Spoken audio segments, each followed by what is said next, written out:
자, 오늘은 ST 마이크로 일렉트로닉스의 아주 클래식한 아이디 STVD에 대해 한번 알아볼까 합니다. 요즘 같은 시대에 이런 걸 쓴다고? 싶을 수도 있는데 이게 또 마치 기술의 역사 속에서 되살아난 유령 같은 녀석이거든요.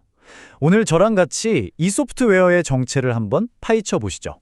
혹시 뭐랄까 아주 오래전에 쓰던 지금은 완전히 잊힌 그런 도구 같은 거 우연히 발견해 본 경험 있으세요? 오늘 우리가 살펴볼 STVD가 딱 그런 느낌이에요. 최신 기술들이 막 쏟아져 나오는 이 시대에 조용히 그 자리를 지키고 있는 진짜 말 그대로 기계 속의 유령 같은 그런 존재죠.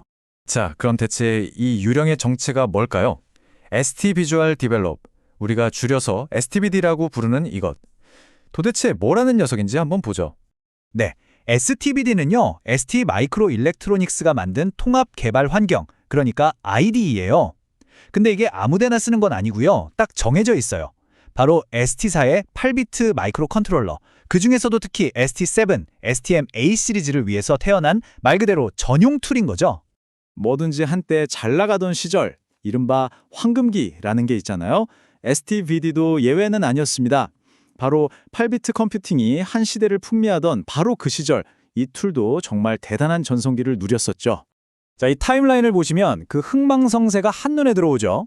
2000년대 초반에는 ST7이라는 칩을 위한 그냥 기본적인 툴로 조용히 시작했어요. 그러다가 대박이 터집니다. 바로 저가형 STM8 시리즈가 엄청난 성공을 거두면서 STVD도 덩달아 필수 툴로 자리를 잡게 된 거죠. 하지만 영원한 건 없다고 하잖아요. 시장의 대세가 32비트 MCU로 완전히 넘어가면서 2010년대 중반부터는 사실상 개발이 멈춰버렸습니다. 왜냐하면 32비트는 8비트랑은 비교가 안 될 정도로 성능이나 메모리 면에서 압도적이었으니까요. 아니, 근데 여기서 궁금한 게 생기죠. 그렇게 옛날 거면 왜 아직도 남아있는 거지? 네, 정말 좋은 질문입니다.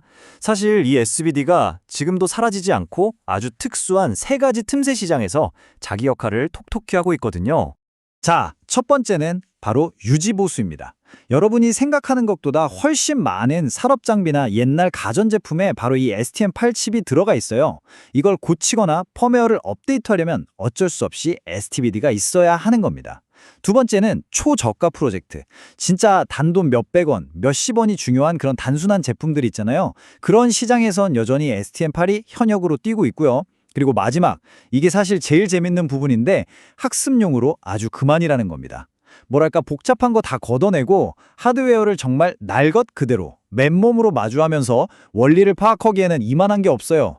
아, 이 비유가 정말 찰떡 같네요. 클래식 자동차. 맞아요. STVD가 딱 그런 존재입니다. 클래식카를 모으는 분들이나 직접 뜯어보면서 정비 기술을 배우려는 사람한테는 정말 보물 같은 존재죠. 하지만 우리가 매일 아침 이걸로 출퇴근하진 않잖아요. 그죠? 자, 좋습니다. 그럼 이제 이론은 이쯤 하고 직접 이 잠자는 유령을 한번 깨워보죠. 마이크로 컨트롤러의 첫걸음이라고 할 수 있는 LED 깜빡이기. 이걸 STVD로 어떻게 하는지 제가 직접 보여드릴게요. 그런데 잠깐만요. 시작하기 전에 진짜 중요한 거 하나 짚고 넘어가야 합니다. 이거 모르면 무조건 헤매거든요. 바로 STVD는 혼자서는 C코드를 이해하지 못한다는 사실입니다. 그러니까 코드를 기계가 알아들을 수 있는 말로 바꿔주는 번역가, 즉 컴파일러가 따로 필요하다는 거죠. 그래서 설치 과정이 좀 특이해요. 이렇게 두 단계로 나눠서 해야 합니다. 먼저 ST 공식 홈페이지 가서 STVD, 그러니까 IDE 본체를 설치하고요.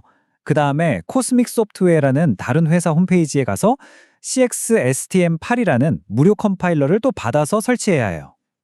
이 두 개가 한 세트라고 생각하시면 됩니다. 둘이 합쳐져야 드디어 개발 준비가 끝나는 거예요. 자, 코드를 한번 보시죠. 이게 바로 하드웨어계의 헬로 월드, LED를 깜빡이게 하는 코드입니다. 요즘처럼 막 편리한 라이브러리를 쓰는 게 아니에요. 이건 아주 원시적으로 칩 내부에 있는 아주 작은 스위치, 레지스터라는 걸 우리가 직접 손으로 껐다 켰다 하는 방식입니다. 정말 근본에 가깝죠? 여기 코드에 PBDDR 이런 이상한 이름들이 보이죠? 이게 바로 아까 말씀드린 그 스위치, 레지스터입니다. 이걸 직접 건드려서 B포트의 5번 핀을 이제부터 출력용으로 쓸게 라고 선언해 주는 거고요. 그리고 진짜 마법은 바로 이 한 줄, PBODR AND기 0x20입니다. 이게 뭐냐면 출력 핀에 상태를 그냥 계속 뒤집어주는 거예요. 켜져 있었으면 끄고 꺼져 있었으면 켜고 이 간단한 토글 동작 하나로 LED가 깜빡이게 되는 거죠. 와, 정말 원초적이지 않나요? 하지만 이런 원초적인 매력에도 불구하고 이제는 현실을 좀 봐야겠죠. STDVD의 시대는 사실상 끝났다고 봐야 합니다. 8비트 툴의 시대에 어쩔 수 없는 황혼이 내리고 있는 거죠. 이 표를 보시면 그 이유가 너무나 명확하게 보입니다. STVD는 과거의 유산, 8비트 STM8을 위한 툴이고요. STM32 큐브 IDE는 현재이자 미래죠. 32비트 STM32를 위한 올인원 솔루션입니다. 왜 다들 32비트로 넘어갔을까요? 간단해요. 우리가 지금 쓰는 스마트폰이나 IoT 기기처럼 복잡한 기능들, 그래픽 처리라든가 인터넷 연결 같은 거 하려면 8비트로는 어림도 없었거든요. 성능이란 메모리가 턱없이 부족했던 거죠. 그러니까 이건 선택이 아니라 필수적인 진화였던 겁니다. 자, 그럼 이제 방향이 확실해졌죠? 개발자로서 우리는 소중한 시간과 노력을 어디에 쏟아야 할까요? 미래를 향한 길은 어느 쪽일까요? 정답은 사실 이미 나와 있습니다. 만약 여러분이 새로운 프로젝트를 시작하시거나 이 분야에서 커리어를 제대로 쌓고 싶으시다면 고민할 필요가 없어요. 지금 업계의 표준은 명백히 32비트 STM32 생태계이고 그 중심에는 바로 이 STM32 큐브 IDE가 있습니다. 여기에 집중하는 게 맞습니다. 자, 그럼 오늘 이야기의 처음으로 다시 돌아가서 마지막 질문을 던져보겠습니다. 과연 이 오래된 유령, 이 클래식한 툴에 우리의 시간을 쓰는 게 의미가 있을까요? 대답은 상황에 따라 다르다가 되겠네요. 만약 여러분이 과거에 만들어진 수많은 장비들을 유지보수해야 하는 입장이라면 대답은 당연히 예스입니다. 알아야만 하죠. 하지만 만약 여러분이 앞으로 나올 새로운 제품, 새로운 미래를 만들어가는 사람이라면 우리의 시선은 저 앞을 향해야 합니다.